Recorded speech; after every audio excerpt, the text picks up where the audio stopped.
محمد وفي الأرض بأبي القاسم محمد.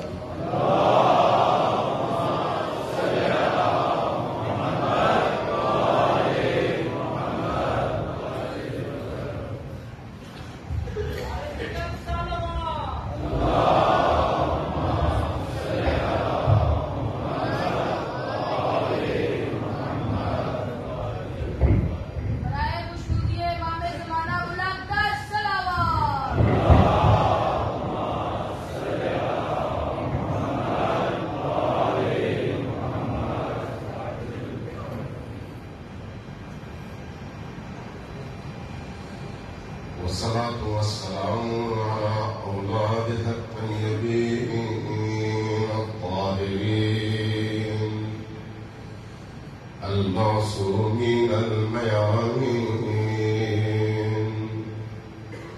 واللعنة الدائمة على أعدائهم أجمعين من يوم عداوتهم إلى قيام يوم الدين.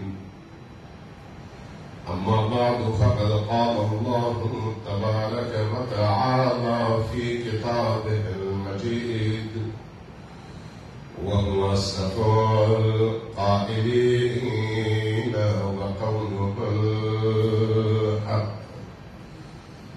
بسم الله الرحمن الرحيم. قل لا أسألكم عليه أجرا إلا المودة في القربى. السلام على الحسين وعلى علي بن الحسين وعلى أولاد الحسين وعلى أصحاب الحسين. صلوات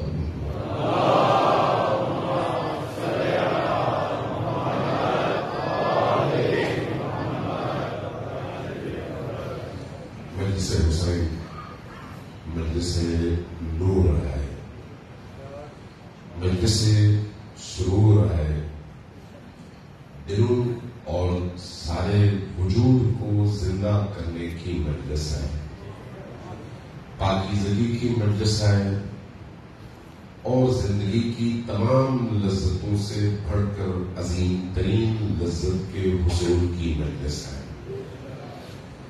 ذکر حسین، یاد حسین، عشق حسین اللہ تبارک و تعالیٰ کی طرف سے وہ نعمت ہے جو صرف خوش قسمت اور منتخب انسانوں کو اللہ کی طرف سے نصیب ہوتی ہے۔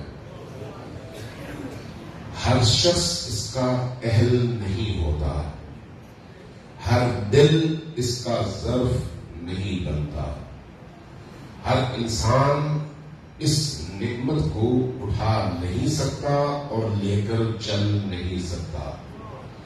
اس کے لیے ایک ایسا رشتہ خالق اور اس مخلوق کے درمیان ہونا چاہیے جس رشتے میں اطاعت ہو، جس رشتے میں پاکیزگی ہو، جس رشتے میں اللہ کی ربوبیت اور اللہ کے احکام کا انکار نہ ہو۔ اس لیے جن موجودات اور مخلوقات نے عالم الست میں اللہ کے حکم کے مقابلے میں سر جھکانے سے انکار کیا، انہی مخلوقات کو حسین ابن علی کی محبت اور ولایت سے محروم کر دیا گیا ہے۔ لہذا حسین ابن علی کی محبت ایسا نہیں ہے کہ ہم یہ سمجھیں کہ جو شخص چاہے اس تک پہنچ سکتا ہے، نہیں، اس کے لیے کچھ خاص قابلیتیں چاہیے، کچھ خاص استعداد چاہیے، کچھ خاص ایسی خصوصیات چاہیے جن کی بنیاد پر انسان اہل البیت علیہم السلام کی محبت کو اپنے اندر جگہ دے سکے اور پھر اسی محبت کے ساتھ زندگی کے سفر کو آخری لمحے تک قائم اور دائم رکھ سکے. کیونکہ یہ جو محبت کا سفر ہے، عشق کا سفر ہے، ولایت کا سفر ہے، اس میں بعض اوقات ہم اس حوالے سے دھوکہ کھا جاتے ہیں کہ اگر کسی نے حسین بن علی سے، ان کے جد سے، ان کے والد گرامی سے، ان کی والدہ گرامی سے، ان کے بچوں سے محبت کا اظہار کیا تو ہمارے دل نرم ہو جاتے ہیں. بات بھی درست ہے، چونکہ محبوب سے جو بھی محبت کرے گا محب کو خوشی ہوتی ہے. ہمارے اور حسین بن علی کے درمیان جو محبت کی نوعیت ہے وہ نوعیت ہی ایسی ہے جو کہ مادی نہیں ہے. مادی محبت اور معنوی محبت میں ایک بہت بڑا فرق موجود ہے، بہت بڑا فرق. وہ فرق کیا ہے؟ اگر مادی محبت ہو تو انسان اس محبوب کو حاصل تو کرنا چاہتا ہے، لیکن اگر کسی اور کے ہاتھ میں ہو تو اس سے چھیننا چاہتا ہے اپنے لیے. اس دور میں رقابتیں شروع ہو جاتی ہیں، اس دور میں دشمنیاں شروع ہو جاتی ہیں، اس دور میں جھگڑے شروع ہو جاتے ہیں، اور اسی رقابت میں نفرتیں جنم لیتی ہیں، اور ان نفرتوں کے نتیجے میں اور اس خود خواہی کے نتیجے میں اپنے لیے اس محبوب کو طلب کرنے کے نتیجے میں پھر ان دونوں افراد کے درمیان لڑائی شروع ہو جاتی ہے. اور اسی کو آپ کہتے ہیں مفادات کی لڑائی، چاہے وہ مال کے مفادات کے حوالے سے ہو، زمین کے حوالے سے ہو، کسی اور چیز کے حوالے سے ہو. جو بھی مادی محبت ہوگی اس میں اس کی خصوصیت یہی ہے. لیکن جہاں پر معنوی محبت ہوگی، جہاں پر اس محبت کا تعلق روح سے ہوگا، وہاں پر رفاقت ہوتی ہے، رقابت نہیں ہوتی. رقابت جب نہیں ہوتی تو پھر کیا ہوتا ہے؟ پھر اس محبوب کو چاہنے والا بھی انسان کو اچھا لگتا ہے، اور انسان چاہتا ہے کہ اس محبوب کو ہر انسان کے سامنے پیش کرے اور ہر انسان اس محبوب کو چاہے. جو بھی اس کو زیادہ چاہے، اس چاہنے والے سے آپ کے دل میں رقابت پیدا نہیں ہوتی، اس کے لیے محبت پیدا ہوتی ہے، اس کے لیے رفاقت پیدا ہوتی ہے. جبکہ اس کے مقابلے میں مادی چیزوں میں نفرت پیدا ہوتی ہے، رقابت پیدا ہوتی ہے، مقابلے کا عنصر جنم لیتا ہے. اس لیے اہل البیت علیہ السلام کی محبت اگر کہیں پر نظر آئے تو خوشی طبیعی ہے، نیچرل ہے، فطری ہے. لیکن عقل یہ کہتی ہے کہ یہ کافی نہیں ہے جب تک وہ محب زندگی کے آخری لمحے تک اس محبوب کے ساتھ کھڑا نہ ہو اور اس کے دشمنوں سے بیزار نہ ہو. دونوں شرطیں. جب آپ کہتے ہیں لا الہ الا اللہ محمد رسول اللہ، تو لا الہ الا اللہ کے اندر خود یہ تبرہ اور تبرہ موجود ہے. لا الہ تبرہ ہے، الا اللہ تبرہ ہے. تو یہ جو تبرہ اور تبرہ کا آغاز آپ دین کے اندر داخل ہوتے ہوئے کرتے ہیں، یہی تبرہ اور یہی تبرہ محمد رسول اللہ کے ساتھ بھی ہے اور علی امیر المؤمنین ولی اللہ کے ساتھ بھی ہے. لہذا صرف محبت کرنا کافی نہیں ہے، لیکن اگر محبت ہو ان ہستیوں سے اور دشمنی اور نفرت اور عداوت ہو ان سے دشمنی رکھنے والوں سے، تو پھر اس کیفیت کا انسان کی روح پر، اس کے وجود پر ایک خاص اثر مرتب ہوتا ہے. کوئی بھی کام دنیا میں ایسا نہیں ہے جو بے اثر ہو. کوئی بھی کام اگر آپ کے سامنے کوئی شخص خدا نہ خاصہ آپ کی توہین کرتے ہوئے آپ کو گالی دے، گالی اس میں کوئی روڑا تو آپ کو نہیں مارا، کوئی لکڑ، کوئی پتھر، کوئی ایسی بھاری چیز تو آپ کو نہیں ماری، اس نے صرف ایک لفظ پھینکا ہے اپنی زبان سے، لیکن اس لفظ کا اثر کہاں لگ جاتا ہے؟ آپ کی روح متاثر ہوتی ہے، آپ کی سوچ متاثر ہوتی ہے، آپ کا سکون برباد ہو جاتا ہے. کیوں؟ لفظ کے اثر کی وجہ سے. جبکہ وہ لفظ کوئی گرم نہیں تھا کہ اس کی وجہ سے آدمی جلے، کوئی پتھر نہیں تھا کہ اس کی وجہ سے اس کا مادی بدن زخمی ہو. اس کا مطلب یہ ہے کہ لفظوں میں بھی اثر ہے، لفظوں میں بھی اثر ہے، چاہے وہ منفی ہو چاہے وہ مثبت ہو. اگر کوئی شخص آپ کی تعریف میں دو چار جملے کہے، ہر لفظ آپ کو اتنا پیارا لگتا ہے، آپ بار بار ذہن میں اس کو تکرار کرتے ہیں، اس نے میرے بارے میں یہ لفظ کہے. اور بعض اوقات ہمارے جو بہت سارے ایسے مؤلفین اور مصنفین ہوتے ہیں جو اپنی کتاب میں اپنے بارے میں دوسروں کی تقریرات اور دوسروں کے جملوں کو نمایاں کر کے لکھتے ہیں. انہوں نے میرے بارے میں یہ کہا، کیوں؟ اس لیے ان کو بڑا اچھا لگتا ہے کہ میری قرآن نے تعریف کیا. یہ کیوں اچھا لگتا ہے؟ اس لیے کہ لفظوں میں اثر ہے. جب لفظوں میں اثر ہے تو وہ اثر کس وجہ سے ہے؟ اس کے معنی کی وجہ سے. اگر وہ لفظ بے معنی ہوتا تو اثر ہوتا نہ ہوتا. اسلام جن الفاظ کے نتیجے میں ہم تک پہنچتا ہے وہ سارے کے سارے الفاظ بامعنی ہیں. دین جن الفاظ کو ہمیں سکھاتا ہے، جو الفاظ اور ہمیں جن الفاظ کو پڑھنے کی تاکید کرتا ہے، وہ سارے کے سارے الفاظ زندہ بھی ہیں اور بامعنی بھی ہیں. اس لیے جب آپ کہتے ہیں یا علی تو اس یا علی کے اندر جو حروف ہیں وہ حروف زندہ ہیں اور اثر رکھتے ہیں. جب آپ کہتے ہیں یا حسین تو اس یا حسین میں جو حروف ہیں وہ زندہ ہیں اور اثر رکھتے ہیں. لیکن کب؟ جب انسان اس یا علی کے حوالے سے سنتے ہوئے اور بولتے ہوئے متوجہ ہو. متوجہ نہ ہو تو پھر وہ اثر نہیں آتا. تمام عبادات میں یہی ہے. ہم جب نماز پڑھتے ہیں، ہم جب روزہ رکھتے ہیں، ہم جب باقی عبادات کرتے ہیں، حتیٰ قرآن کریم پڑھتے ہیں، زیارات پڑھتے ہیں اور بہت ساری عبادات ہیں جن کا اظہار ہم اپنی زبان سے کرتے ہیں، اعضاء و جوارح سے کرتے ہیں. جو عبادات ہماری زبانوں سے جاری ہوتی ہیں اور جن کی ادائیگی کے لیے ہمارے اعضاء اور جسمانی مختلف حصے رکوع و قیام و قعود اور مختلف شکلوں میں مختلف حرکتیں بجا لاتے ہیں، اگر خود انہی الفاظ اور انہی اعمال میں اندر روح ہو تو وہ روح، وہ معنی، وہ توجہ انسان کے اندر تبدیلی کا باعث ہے. اسی لیے نماز کے بارے میں کیا کہا گیا؟ ان الصلاۃ تنہی عن الفحشاء والمنکر. نماز فحشاء سے، بے حیائی سے، برائیوں سے روکتی ہے. قرآن نے کہا کب روکتی ہے؟ جب اس نماز میں آپ جو کچھ پڑھتے ہیں اس کی طرف متوجہ ہو کہ میں کیا پڑھ رہا ہوں. اداکاری ہے سید الشہداء انسان کو زندہ کرتی ہے. کب؟ جب انسان متوجہ ہو کہ میں کون سا عمل انجام دے رہا ہوں. اداکاری ہے سید الشہداء روح ہے انسانی کے اندر ایک نورانیت پیدا کرتی ہے. کب؟ جب اس کو روٹین کا میٹر قرار دے کر وقت گزارنے کا ذریعہ نہ بنائے بلکہ ارتقاء اور اللہ کی طرف پرواز کا ذریعہ بنا کر اپنی پوری ہستی کے ساتھ عزاداری کی مجلس میں حاضر ہو.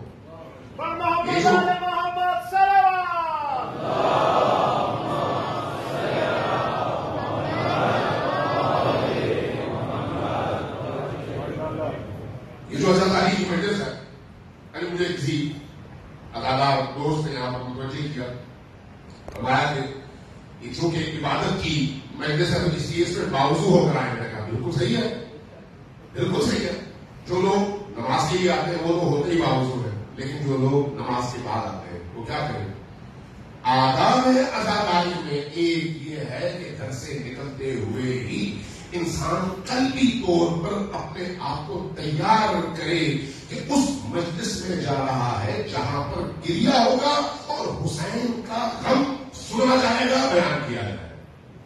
اور جب انسان اس ارادے، اس نیت اور قلبی طور پر اس آمادگی کے ساتھ نکلنا چاہتا ہے تو اس موقع پر جب وہ نکلے گا یقیناً چونکہ یہ عبادت کی محفل اور عبادت کی مجلس ہے، اس لیے وضو کر کے نکلے گا. جب وہ وضو کر کے نکلے گا اور ذکر حسین میں شرکت کرنے کی غرض سے نکلے گا، حسین ابن علی کی بارگاہ میں سلام عقیدت پیش کرنے کے لیے نکلے گا، زیارت حسین پڑھنے کے لیے نکلے گا، چاہے وہ زیارت حسین کربلا جا کے پڑھ رہا ہو یا پھر مسجد اور امام بارگاہ میں آ کر پڑھنا چاہتا ہو.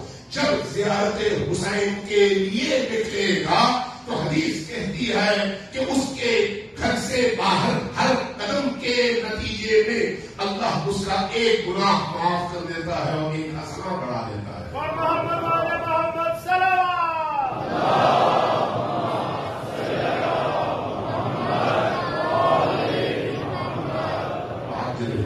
شرط کیا ہے؟ انسان آمادگی کے ساتھ نکلے، تیاری کے ساتھ نکلے، اس شعور اور آگہی کے ساتھ نکلے.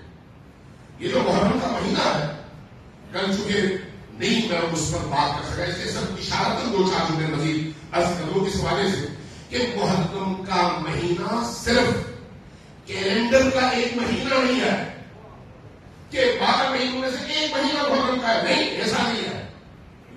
اس محرم کے مہینے کا تعلق عالم طبیعت سے ہے، عالم طبیعت سے.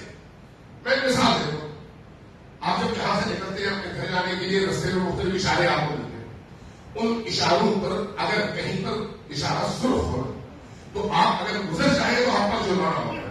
کیوں؟ اس کو جرم قرار دیا گیا ہے. لیکن کیا اس جرم کا تعلق عالم حقیقت سے ہے یا آپ کے اس دنیا کی مادی زندگی کے انتظام اور انتظام سے؟ اس زندگی کے مادی انتظام سے ہے، اس کا عالم حقیقت سے کوئی تعلق نہیں ہے. لہذا ہو سکتا ہے آج وہاں پر اشارہ ہو، کل وہ اشارہ اٹھ جائے. ہو سکتا ہے وہ اشارہ موجود ہو، پولیس والا آپ کو جرمانہ کیے بغیر جانے دے. ہو سکتا ہے آپ سے جرمانہ وصول کر لے، چونکہ اس آپ کے عمل کا اس سزا کے ساتھ کوئی حقیقی تعلق نہیں ہے. لیکن کچھ چیزیں ایسی ہیں جن کا تعلق انسان کی زندگی میں عالم حقیقت سے ہے، عالم حقیقت سے. دعا کا تعلق عالم حقیقت سے ہے، عبودیت کا تعلق عالم حقیقت سے ہے، محرم الحرام کا تعلق عالم حقیقت سے ہے، غم حسین کا تعلق عالم حقیقت سے ہے، حب حسین کا تعلق عالم حقیقت سے ہے، اللہ سے حب اور محبت کا تعلق عالم حقیقت سے ہے. اور اگر یہ چیزیں انسان کی زندگی میں ہیں تو اس کا مطلب یہ ہے کہ عالم حقیقت میں کچھ ہے جس کو حاصل کرنے کے لیے اللہ نے اس کا دروازہ کھولا ہوا ہے. محرم الحرام کا تعلق اس جہان کے نظر آنے کا تعلق آپ کے کیلنڈر سے نہیں، عالم حقیقت سے ہے. اس لیے اس کے اثرات ہیں اس عالم کون و مکان پر، اس عالم پر اس کے اثرات ہیں. اور وہ اثرات ہو سکتا ہے بعض اوقات آپ کو ان آنکھوں سے نظر آئے اور بعض اوقات آپ کو نظر نہ آئے. جتنا انسان مادی زندگی میں گم ہوگا ان اثرات سے غافل ہوگا. اثرات ہے لیکن وہ غافل ہوگا. جتنا وہ ان مادی تمام بیماریوں سے، زنجیروں سے آزاد تر ہوتا چلا جائے گا، عالم حقیقت تک اس کی رسائی آسان تر ہوتی چلی جائے گی. پردے ہٹتے چلے جائیں گے اور جیسے جیسے پردے ہٹتے چلے جائیں گے ویسے ویسے عالم حقیقت کے وہ راز اور وہ اسرار اس پر آشکار ہوتے چلے جائیں گے. ان میں سے ایک محرم الحرام بھی ہے، ان میں سے ایک محرم الحرام بھی. محرم الحرام اس کی دلیل کیا ہے؟ جب آپ عاشور کے والے سے آپ نے بہت ساری خصوصیات سنی ہوگی. خود عاشور کے دن کے حوالے سے جب کربلا میں واقعہ رونما ہوا تو احادیث بتاتی ہے کہ آسمان سے بارش ہوئی اور خون کی بارش ہوئی. یہ جو خون کی بارش ہوئی کیا یہ حادثاتی طور پر ہوئی؟ نہیں، اس کا کوئی تعلق ہے عالم حقیقت سے. جب کوئی پتھر اٹھایا جاتا تو اس کے خون سے، اس کے اٹھانے سے، زمین سے پانی کی جگہ خون ابلتا. کیا اس کا تعلق کسی مادی امر سے ہے یا پھر عالم حقیقت سے؟ عالم حقیقت سے. اس کو گزر گئے 1500 سال، 1400 سال. آج جن لوگوں کو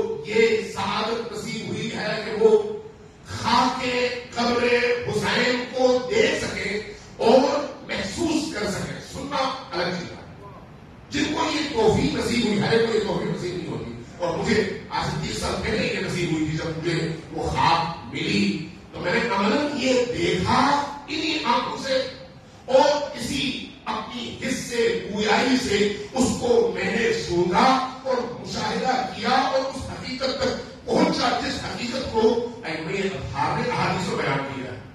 آج حدیث آپ کرنے کی بات وہ کیسے؟ جب کہا جاتا ہے عاشور کا دن عصر کے وقت تربت حسینی جو کہ قبر حسین کی مٹی ہے، قبر حسین کربلا نہیں، یہ کربلا پورا شہر ہے، لیکن یہ بات ہو رہی ہے تربت قبر حسین.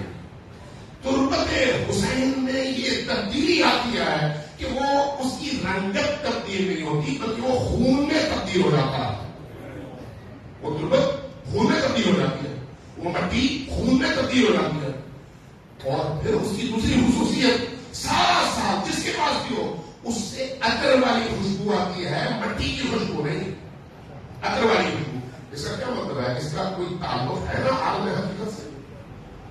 یہ مٹی اگر عصر عاشور خون میں تبدیل ہوتی ہے تو اس کا مطلب ہے عالم حقیقت میں کچھ ہو رہا ہے، کچھ ہو رہا ہے. اس ہونے والے واقعے کے مشاہدے کے لیے ان آنکھوں کی نہیں بلکہ دل کی آنکھ کی ضرورت ہے. اور یہ جو دل کی آنکھ ہے یہ کب کھلتی ہے؟ جب انسان حقیقی معنوں میں حسین ابن علی کو اپنائے اور اس سفر میں ان تمام زنجیروں سے آزاد ہو جائے. سب آدمی یہ رکھو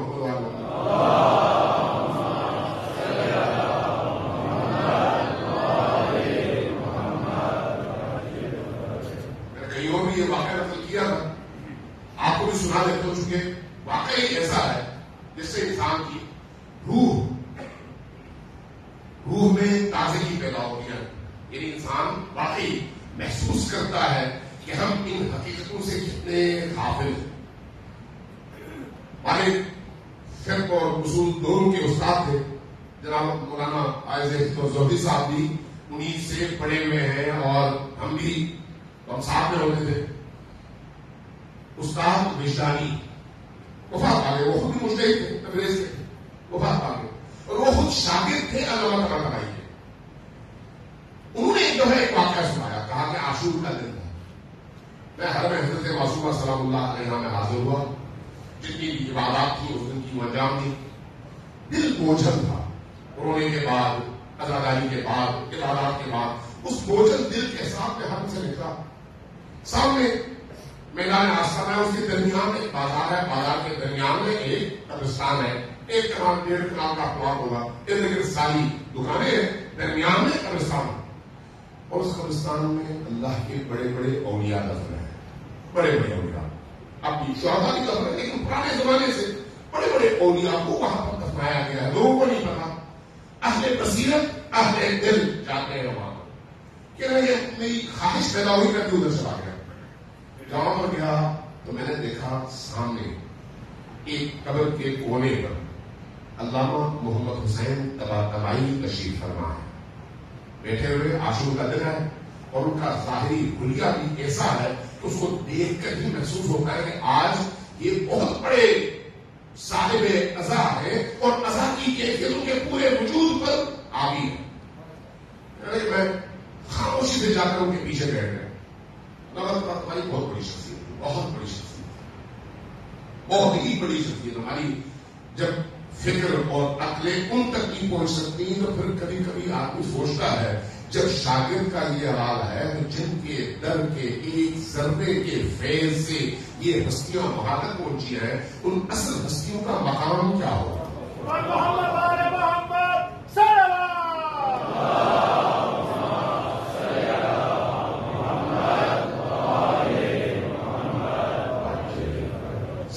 بصیرت شخصیت جو ان آنکھوں سے نہیں اس آنکھ سے دیکھنے والی شخصیت. کہتے ہیں میں ان کے پیچھے کافی دیر بیٹھ گیا، بیٹھا رہا. جب ان کی عبادت ختم ہوئی تو انہوں نے پیچھے مڑ کر میری طرف دیکھ کر بغیر کسی مقدمے کے اس سے پوچھا کہ تمہیں پتا ہے کہ آج کیسا دن ہے؟ تو مجھے تو پتا ہے کہ آج عاشور کیلنڈر کا محرم میں 10واں دن ہے. اس کا مطلب ہے استاد مجھ سے یہ نہیں پوچھتے کہ آج کون سا دن ہے، وہ کچھ اور حقیقتوں کی طرف مجھے متوجہ کرنا چاہتے ہیں. میں نے کہا استاد آپ ہی بتائیے آج کیسا دن ہے؟ فرمایا آج وہ دن ہے جب کائنات کا ذرہ ذرہ حسین ابن علی کے قتل ناحق کے غم میں خون کے آنسو رو رہا ہے.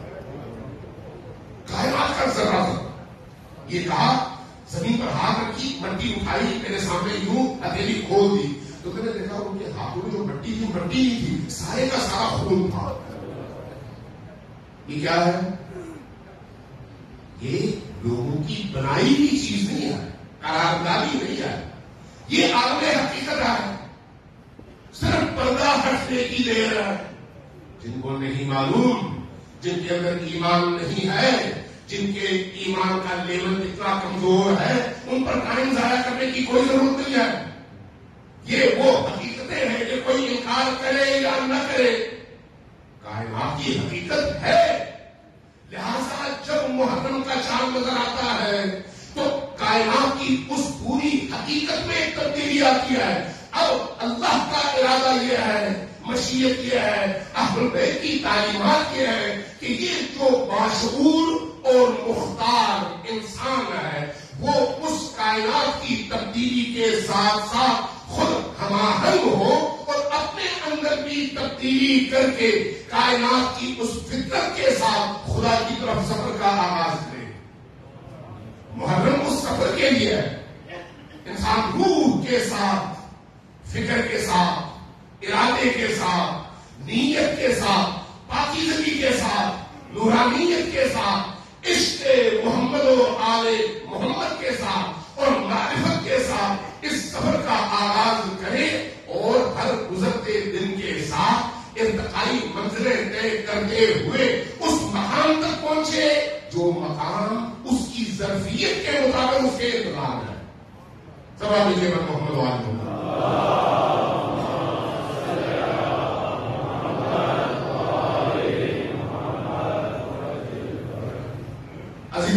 کل میں نے عرض کیا تھا کہ اللہ تبارک و تعالیٰ کی خواہش یہ ہے کہ ہم اہل البیت علیہ السلام کے عشق کو ہر گزرتے دن کے ساتھ اس میں غرق ہوتے چلے جائیں اور اس میں اضافہ ہو. کیوں؟ اللہ کو ضرورت نہیں ہے اس کی, اہل البیت کو اس کی ضرورت نہیں ہے, اس کی ضرورت ہمیں ہے. جیسے آپ اپنے بچے کو جب اسکول بھیجتے ہیں اور وہ اسکول سے واپس آنے کے بعد ٹی وی پہ مختلف کھیل کود میں ٹائم ضائع کرتا ہے, پڑھتا نہیں ہے, تو آپ کی شدید خواہش کیا ہوتی ہے یہ پڑھے. شدید خواہش کیا ہوتی ہے یہ اپنی جو استعداد اور صلاحیتیں ہیں وہ وہاں خرچ کرے جس سے یہ کمال تک پہنچے. آپ کا بچہ ہے, اس لیے آپ کی پوری خواہش ہوتی ہے, اب وہ کرے نہ کرے یہ اس کا مسئلہ ہے. آپ کی خواہش کیا ہوتی ہے کہ آپ اس کو زیادہ سے زیادہ مواقع فراہم کرے تاکہ وہ ارتقاء پائے, کمال پائے, کمالی صفات اپنے اندر جمع کر سکے. یہی کیفیت ایک اعلیٰ درجے میں اللہ تبارک و تعالیٰ اور اس کے ائمہ کے دین کی ہے کہ وہ دین ہم سے یہی چاہتا ہے کہ ہم ہر گزرتے لمحے کے ساتھ اپنی معرفت میں, اپنے عشق میں, اپنی محبت میں, اپنی مودت میں اس طرح سے آگے بڑھتے چلے جائیں کہ ہماری زندگی کا ہر عمل عبادت بن جائے.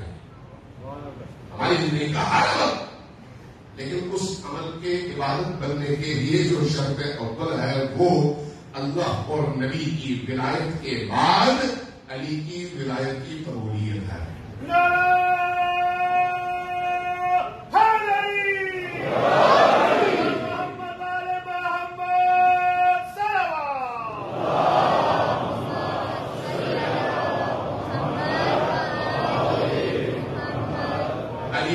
ولایت کی قبولیت کے بغیر انسان اس مقام تک پہنچ ہی نہیں سکتا, ممکن نہیں ہے. آج مجھے کتنا ٹائم ملے یا نہ ملے, جتنا ملے گا میں وضاحت کروں گا.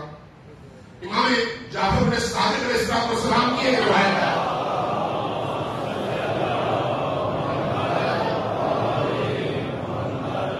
اور عجیب روایت ہے جو انسان کی عقلوں کے دروازے کھولنے کا سبب بنتی ہے. فرماتے ولایتی لعلی ابن ابی طالب احب الی من ولادتی منہ. میری ولایت کی جو نسبت علی ابن ابی طالب سے ہے، مجھے وہ نسبت میری اس نسبت سے زیادہ عزیز ہے جو نسبت ان کے بیٹے اور ان کی اولاد کی حیثیت سے مجھے حاصل ہے۔ ذرا توجہ دیں کیا بات کی ہے امام نے، کہ مجھے جو نسبت علی ابن ابی طالب سے ان کی ولایت کی وجہ سے حاصل ہے، یہ ولایت کی نسبت ان کے بیٹے ہونے کی نسبت سے زیادہ عزیز ہے۔ کیوں ایسا ہے؟ بیٹا ہونا کوئی معمولی بات تو نہیں ہے، ہر ایک تو نہیں ہو سکتا، اس کے لیے بہت سارے مقدمات چاہیے اور واقعی ظرفیت چاہیے، واقعی وہ مقام چاہیے، پاکیزگی چاہیے، اور بہت سارے اس کے اسباب ہیں جو ہو تب یہ کیفیت حاصل ہوتی ہے کہ کسی کے ظلم سے کوئی صادر ہو اور نکلے۔ لیکن امام فرماتے ہیں نہیں، مجھے ان کی جو ولایت کی نسبت ہے وہ ان سے ولادت کی نسبت سے زیادہ عظیم ہے۔ اور اس کی وجہ کیا ہے؟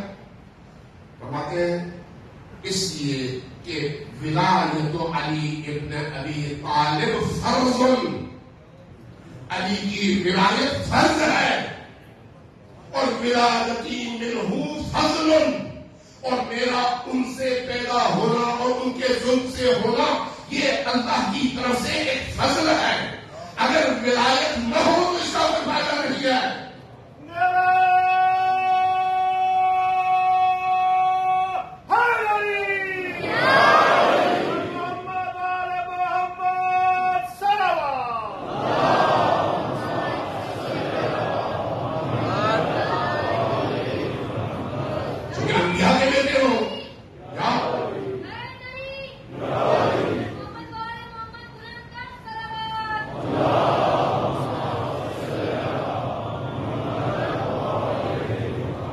انبیاء کے بیٹے ہوں، اولیاء کے بیٹے ہوں، یا فرض کریں خود ائمہ اطہار علیہ السلام کے بیٹے ہوں، جب ہمارے لیے ان کا مقام قابل احترام ہے جب ان کے اندر ولایت بھی موجود ہو۔ ولایت اس کی یہ جو ولایت ہے اللہ کی طرف سے فرض ہے، فرض اسی طرح جس طرح سے نماز فرض ہے، لیکن اس فرض کے ساتھ کہ ولایت کی جو فرضیت ہے وہ باقی تمام چیزوں کی نسبت بھاری ہے، یہ ہے تو باقی تمام فرائض ہے، یہ نہیں ہے تو کوئی فریضہ کسی کام کا نہیں ہے۔ مجھے نہیں معلوم بھاری سی بات آپ یہاں پر ایسی گزر گئی، یہ تو سوال ہے جناب محمد والے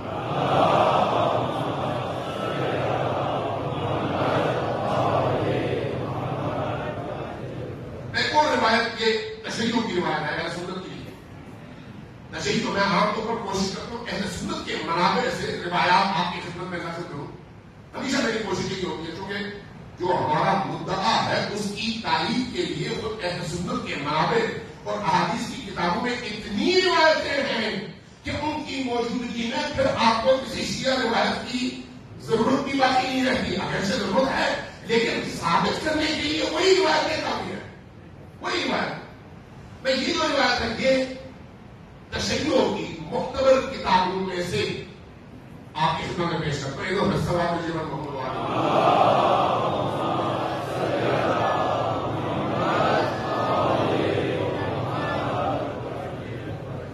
نبی کریم تشریف فرما، امیر المؤمنین بھی آپ کی خدمت میں حاضر ہے، فرماتے ہیں یا علی، اے علی، کون سے سنو، والذی نفسی بیدہ، اس اللہ کی قسم جس کے ہاتھوں میں میری جان ہے، والذی بعثنی بالنبوہ، اس اللہ کی قسم جس نے مجھے نبوت پر مبعوث فرمایا ہے، واصطفانی علی جمیع بریتہ، جس نے تمام عالم میں سے مجھے چنا ہے، اس خدا کی قسم ہے، لو اگر ان عبدن، کوئی ایک اللہ کا بندہ، عبد اللہ الف عام، میں نے حساب لگایا اور مفسرین کو دیکھا، کہتے ہیں 8 کروڑ سال۔ میں سادہ رسول اگر کہوں تو فرمایا کہ اگر کوئی عبد کوئی بندہ 8 کروڑ سال عبادت کرے تو جو ہے 8 کروڑ سال عبادت کرے ما قبل اللہ منہ الا بولایتہ، اگر اس کے اندر آپ کی ولایت نہ ہو تو اللہ اس کی کوئی عبادت قبول نہیں کرے گا.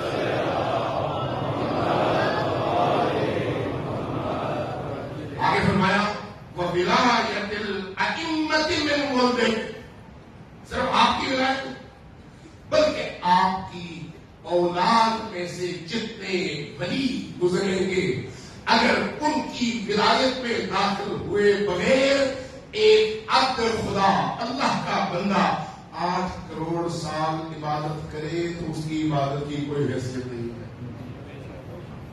کسی ایک ولی کا انکار کر دے، کسی ایک، چاہے امیر المؤمنین علی ابن ابی طالب ہو، چاہے مہدی آخر الزمان ہو، کسی ایک کی ولایت کے انکار کا نتیجہ یہ ہے کہ اس نے چاہے کوئی بھی عبادت کی ہو، اس کی عبادت کی کوئی قیمت نہیں ہے. کامیاب محمد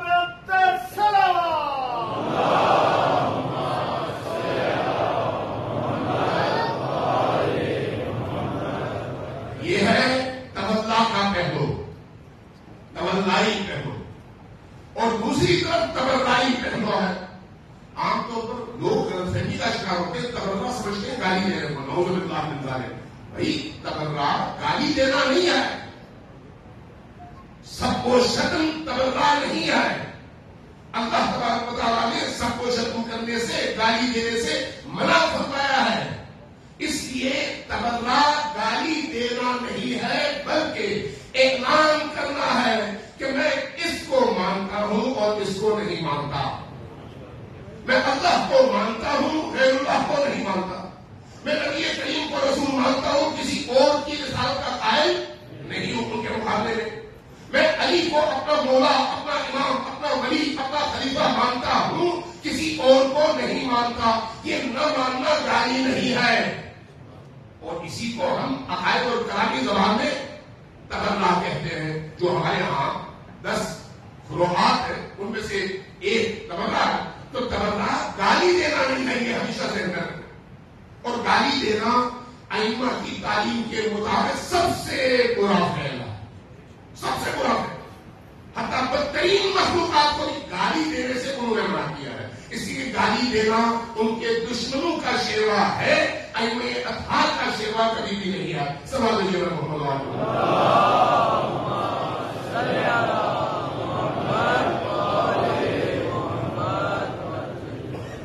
اور اس کے بعد ایک جملہ ارشاد فرمایا، بڑا عجیب فرمایا کہ وَإِنَّ وِلَایَتُكَ، اور یہ یاد رکھیے کہ آپ کی ولایت، ان ولایت لا تقبل، یہ ولایت قبول نہیں ہوتی الا بالبراءۃ من اعدائک، جب تک آپ اور آپ کی اولاد میں جتنے ولی آتے ہیں ان کے دشمنوں سے انسان بیزار اور ان سے اپنی لائن الگ نہ کرے.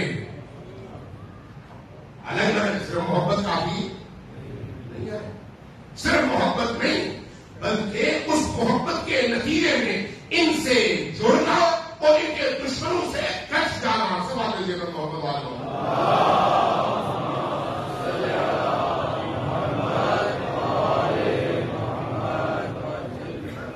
اور اس کے بعد فرمایا وَبِذَلِكَ أَخْبَرَنِي جَبْرَائِیل، یہ خبر مجھے جبرائیل نے دیا، یہ خبر مجھے جبرائیل نے دیا.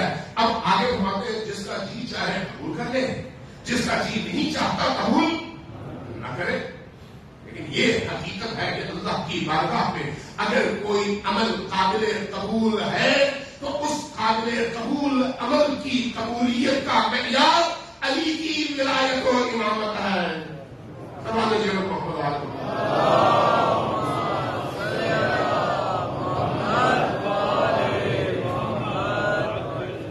اس لیے چاہے علی کے جیسے بھی دشمن ہو آج کے دور میں وہ یہ جرأت نہیں کر سکتے کہ علی کے مقابلے میں کوئی ایسی بات کریں جس سے علی علیہ السلام کی تنقید واضح ہو، لیکن پیرایوں میں لپیٹ کر مختلف گینوں اور بہانوں سے اس طرح سے ضرور بات کریں گے جس سے علی کے مقابلے میں کوئی اور اٹھ جائے. اس طرح ضرور بات کریں، لیکن علی کی فضیلت اور علی کے فضائل اور علی کے مقامات کے حوالے سے کسی کو ضرورت نہیں ہو. یہ روایت خود ام المؤمنین عائشہ سے ہے جو اہل سنت کی مختلف احادیث کی کتابوں میں منقول ہے. ایک روایت حضرت ام المؤمنین نے اپنے والد کے حوالے سے نقل کیا اور اس سے ملتی جلتی ایک روایت خلیفہ سیکوم کے حوالے سے منقول ہے، اور اتنا ہی منقول ہے جتنا میں آپ کے سامنے بیان کر رہا ہوں، اور معتبر بھی ہے. جو میں نے اس پر تحقیق کی ہے اس لیے عرض کروں یہ معتبر بھی ہے، اور معتبر ان کے ہاں ہمارے ہاں نہیں. وہ کیا فرمایا کہ عائشہ کہتی ہے رائی کو میں نے دیکھا اپنے والد کو ابابکر الصدیق یکسر النظر الی وجه علی، میں نے دیکھا تسلسل سے علی کے چہرے کی طرف دیکھ رہے ہیں، تسلسل سے. میں نے پوچھا کہ کیا وجہ ہے؟ فقل یا ابا، میں نے پوچھا کہ اے باجان کیا وجہ ہے کہ انک لتکسر النظر الی علی ابن ابی طالب، علی کے چہرے کی طرف آپ مسلسل دیکھتے چلے جا رہے ہیں، اس کی وجہ کیا ہے؟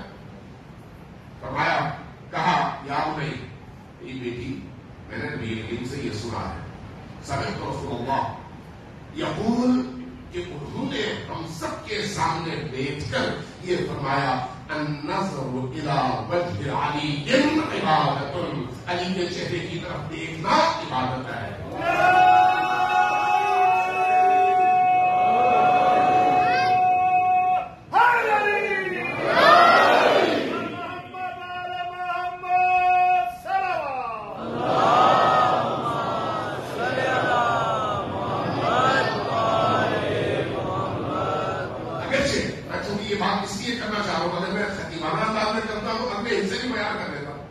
لیکن یہ حصہ سب کے پاس معتبر ہے، باقی دو حصے ہمارے ہاں معتبر ہے.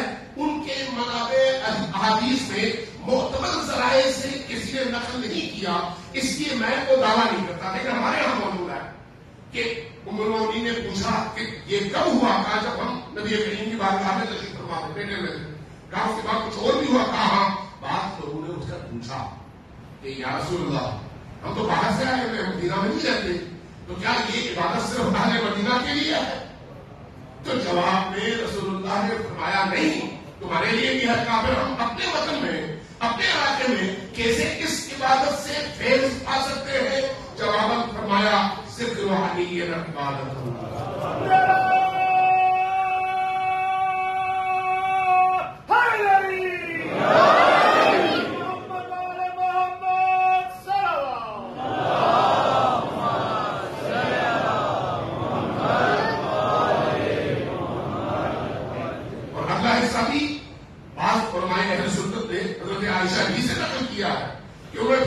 اس کے بعد کچھ اور بھی ہوا. کہا وہ کیا ہوا؟ اس لوگوں نے کہا کہ یا رسول اللہ آج بھی ہم دیکھتے ہیں کہ بہت سارے لوگ ایسے ہیں جو علی کو دیکھتے ہیں تو ان کے پیٹ میں مروڑ اٹھتے ہیں، ان کو دیکھتے ہوئے مشکل ہو جاتی ہے. اگر کوئی ایسا وقت آ جائے جب علی کا ذکر ہم نہ کر سکیں تو پھر کیا کریں؟ تو اس پر انہوں نے جواب دیا، نبی کریم نے فرمایا حب علی عبادت، علی سے محبت کرو، وہ دل کی کیفیت کا نام ہے. جب تم علی سے محبت کرو گے تو وہ محبت بھی عبادت کہتا ہے.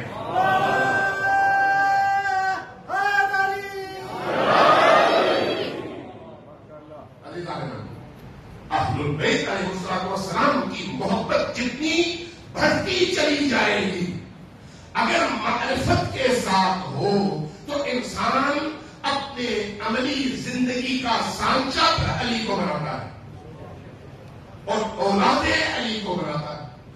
جب عملی زندگی کا سانچہ وہ بن جائے تو پھر انسان بدن کے حوالے سے نہیں، اپنی روح کے حوالے سے، اپنی سوچ کے حوالے سے، اپنے کردار کے حوالے سے اس سانچے میں ڈھلنے لگتا ہے. اور جیسے جیسے اس سانچے میں ڈھلنا شروع ہو جاتا ہے ویسے ویسے ان کا قرب حاصل ہونا شروع ہو جاتا ہے. اور جیسے جیسے اس قرب میں اضافہ ہوتا چلا جاتا ہے وہ زمین سے اٹھتا ہے اور آسمانی بنتا چلا جاتا ہے. سماج جیون محمد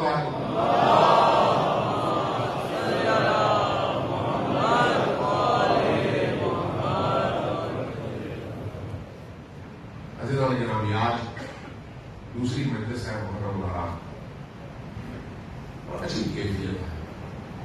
دیکھ رہا تھا، پڑھ رہا تھا کہ جب امام حسین علیہ السلام سے طلب بیعت کے لیے دارالمنارہ سے بندے آئے اور حسین ابن علی کو بلایا.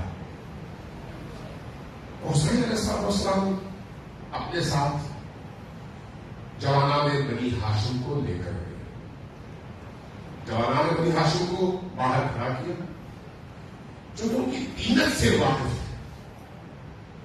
فرمایا کہ اگر میری آواز اونچی ہو جائے تو تب اندر داخل ہونا بند ہے. اندر داخل ہوئے. بتایا گیا کہ امیر شام جا چکا ہے اور اس کا بیٹا خلیفہ بن گیا ہے. اب آپ سے اس نے خط لکھا ہے کہ آپ سے بیعت کی جائے. امام حسین علیہ السلام کا جملہ دیکھیں کتنا منطقی اور خوبصورت ہے. فرمایا کہ کیا تمہیں چھپ کر بیعت چاہیے یا سب کے سامنے؟ چھپ کر بیعت کا تو کوئی فائدہ نہیں ہے. جب سب کے سامنے بیعت ہوگی تو دوسرے لوگ بھی بیعت کے لیے آمادہ ہوں گے. میری بیعت کا مطلب تو نہیں ہے. ہاں تو پھر کل دیکھتے ہیں. ٹھیک ہے. جب امام باہر آنے لگے تو ایک شخص نام لینا بھی انسان کو بہت گوارا نہیں ہوتا. ایسے ایسے نجس کردار ہے تاریخ کا. کہنے لگا کہ اے امیر، اگر تم نے حسین ابن علی کو جانے دیا تو پھر وہ ہتھے نہیں چڑھیں گے دوبارہ. امام حسین علیہ السلام کے چہرے کا جلال دیکھ کر سب سہم ہوئے. جلال. امام جب واپس آئے اپنے اہل خانہ کو، خاندان والوں کو، بنی ہاشم کو جمع کیا اور ان تک یہ خبر پہنچائی بھی اور اس کے بعد سفر کی تیاریوں کا آغاز بھی ہوا. اس پر میں اگر ہو سکے تو کل بات کروں گا انشاءاللہ تعالیٰ کہ امام حسین علیہ السلام کی سفر کے پیچھے عوامل کیا ہے.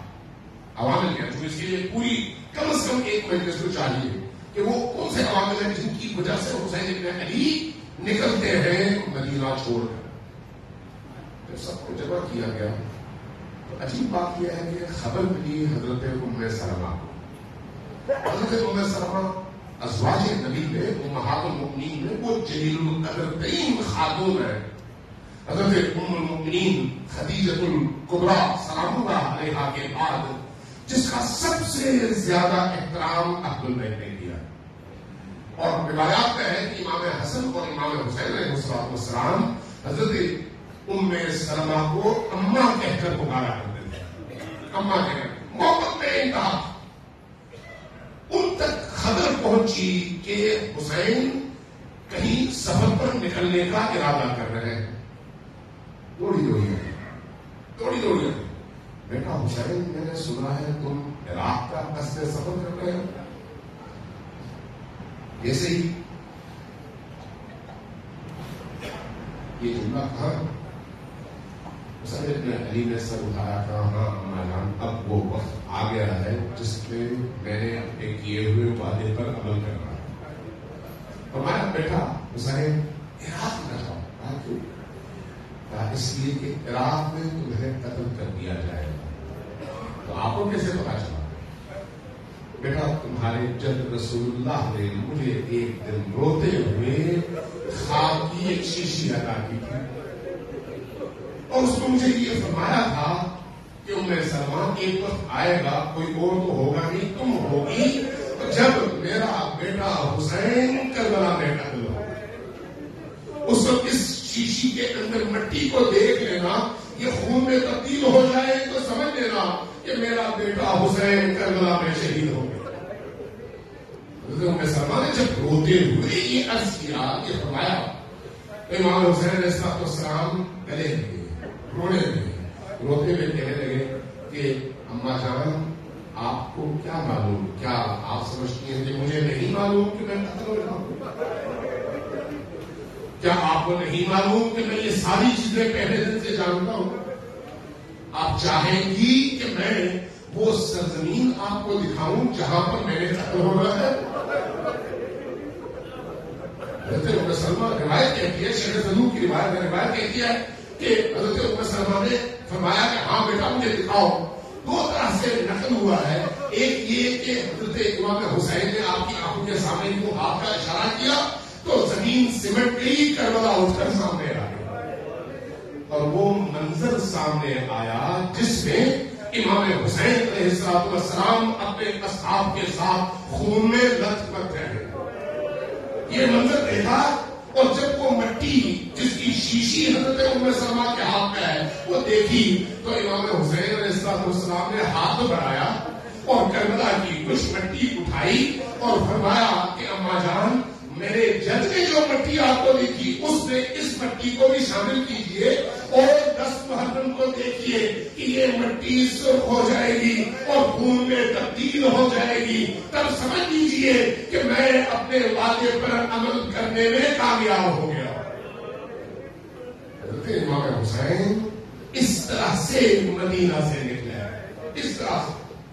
لیکن جب حضرت ام سلمہ کو بتا رہے ہیں کہ مدینہ میں کہ کربلا میں کیا ہوگا تو وہاں پر کیا کہتے ہیں، کس طرح سے منظر کشی کرتے ہیں؟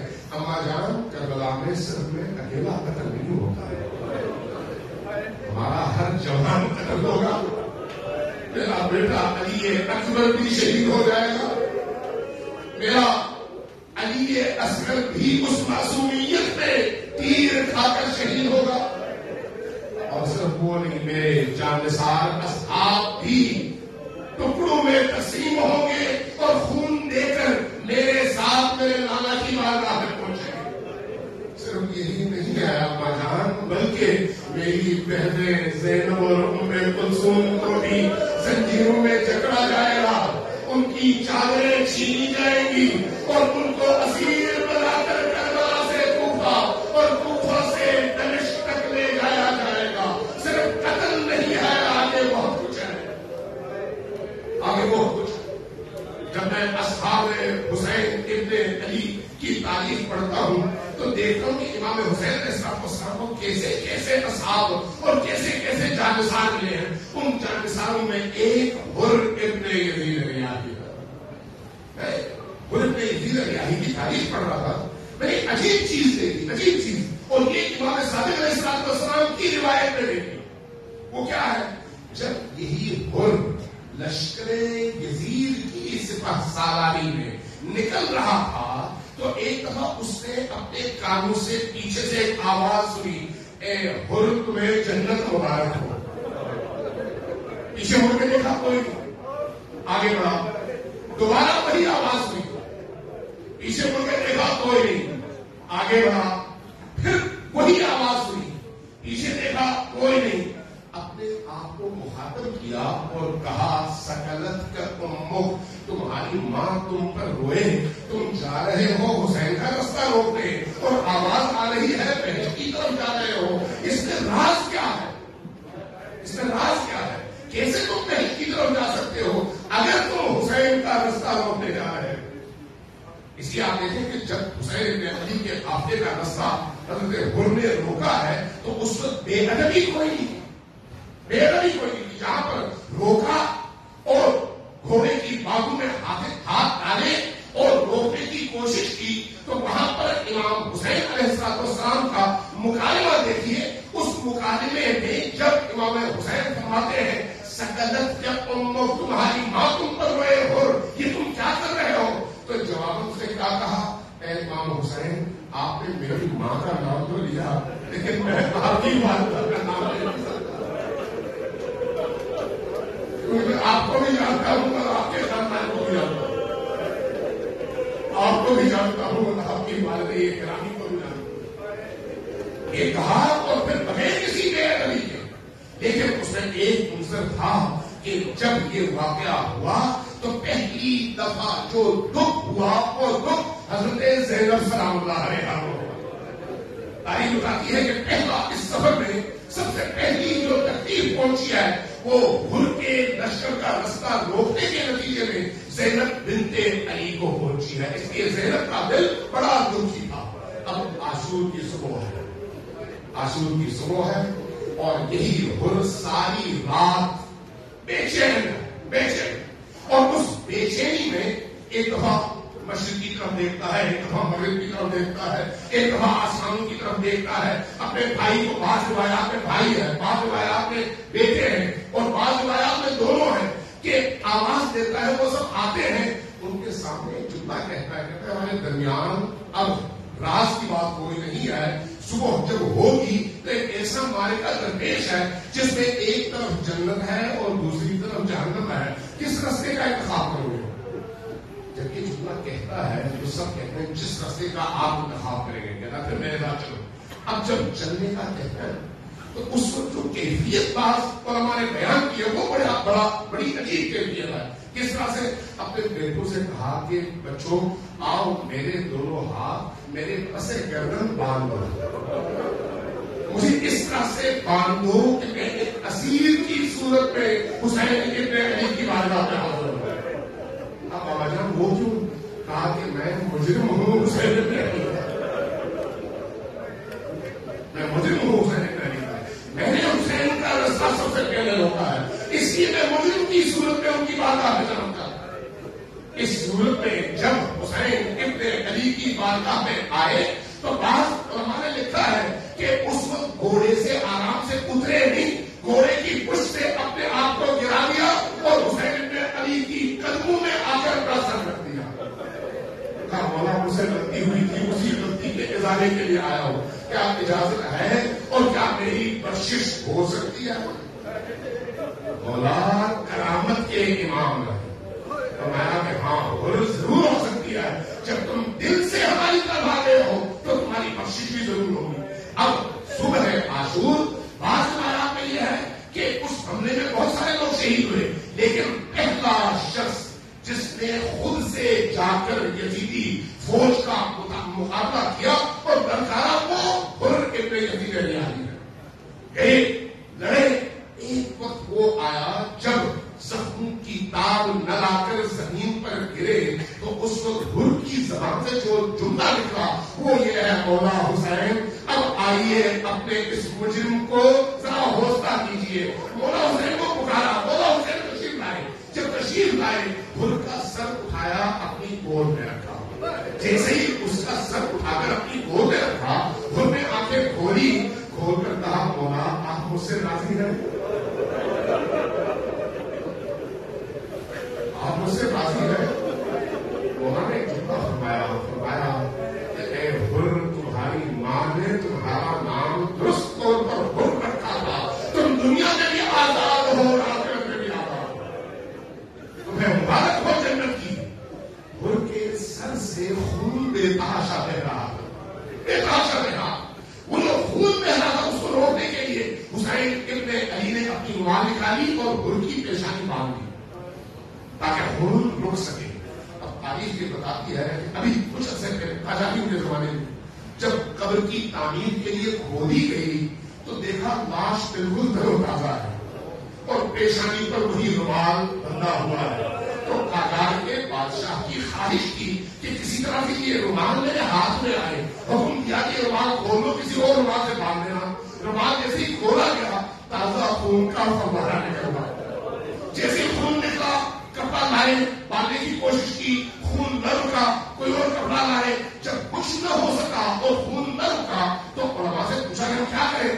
کہا کہ وہی رومال جو حسین ابن علی نے باندھا تھا اسی کو باندھو تاکہ خون رک سکے. باندھا گیا، خون رک گیا.